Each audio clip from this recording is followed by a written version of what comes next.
Today, I choose to make a batch of my vegan protein pancakes for breakfast. I love them so much because they are super easy to make in less than 15 minutes. All you have to do is whisk all your dry ingredients in a bowl. Make sure you whisk well to avoid protein powder lumps when you add your liquids. Add the liquids and keep whisking. When the pancake batter starts to thicken and it's very thick and well combined, it's ready to cook. Add cooking oil spray all over a pancake griddle.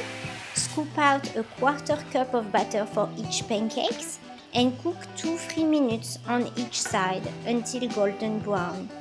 I serve a stack of 4 pancakes for breakfast. It brings me 25 grams of proteins and I keep the leftover in the fridge for the next day. To boost my proteins, I add a protein sauce on top of the pancakes. I make it with powdered peanut butter with a salted caramel flavor and I stir with almond milk. The sauce on top will add 8 grams of protein to my breakfast.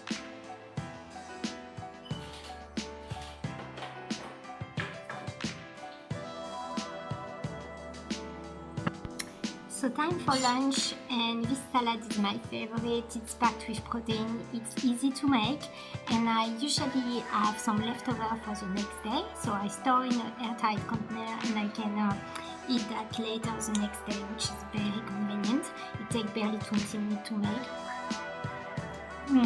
For lunch, I choose to make a vegan Greek-style pasta salad.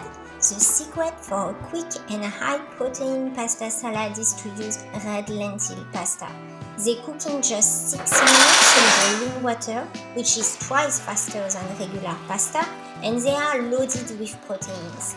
They taste amazing as well, and they add a lovely orange color to your salad. Next, chop your vegetables. I use cucumbers, cherry tomatoes, and green olives. I also choose to keep the cucumber skin to add fibers to my salad, but feel free to peel it off if you like. Add the chopped vegetable to a large bowl and wait for the pasta to be cooked. Drain the pasta over a sieve and rinse with cold water to cool down. Add them in the bowl with the veggies. Finally, make the salad dressing. Stir the garlic-infused olive oil, apple cider vinegar, and Dijon mustard together. Pour the dressing into the salad and toast to combine. I like to crumble vegan feta cheese on top of the salad and add a pinch of bagel seasoning for flavor. This salad brings me 24 grams of protein per lunch. But I'm hungry now, it's 3 p.m. My kids are gonna come back from school and I need a snack. So I made myself this papaya yogurt bowl. It's basically half papaya filled with protein yogurt, and inside on top I put some muesli. You can make for snack. I made a 5-minute protein yogurt bowl using a papaya as a shell, and it brings me 20 grams of protein and keep me full up to date. First, I slice the papaya in half and remove the seeds. I cut a little piece on the other side to make the papaya flat and stable on my plate. Then I stir some vegan vanilla protein yogurt in a bowl with protein powder and a bit of soy milk. Add the mixture in the papaya and top up with granola or muesli.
because I